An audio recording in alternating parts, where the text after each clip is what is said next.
72 দল জাহান্নামী হয়ে যাবে, একটি দল জান্নাতি হবে।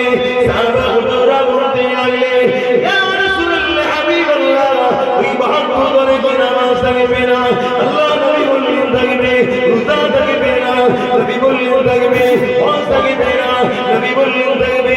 তারিখের জুম্মা বাউরি কি থাকবে না? হ্যাঁ থাকবে। আলেম কি থাকবে না? হ্যাঁ থাকবে। কোরআনের জ্ঞান কি থাকবে না? হ্যাঁ থাকবে। হাদিসের জ্ঞান কি থাকবে না? হ্যাঁ থাকবে। তারপরও তারা জাহান্নামী হয়ে যাবে। ইয়া রাসূলুল্লাহ হাবিবাল্লাহ, কারণটা কি হবে? নবী আমার জানিয়ে দিবে।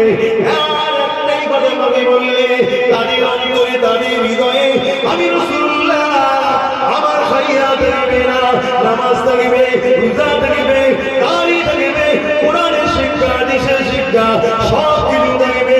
তারা কোরআন পড়বে। সাহাবারে, তোমাদের কোরআন পড়ার সঙ্গে তাদের কোরআন পড়ার যদি কম্পিটিশন করা হয়, এ সাহাবারে, তাদের কোরআন পড়ার কাছে তোমাদের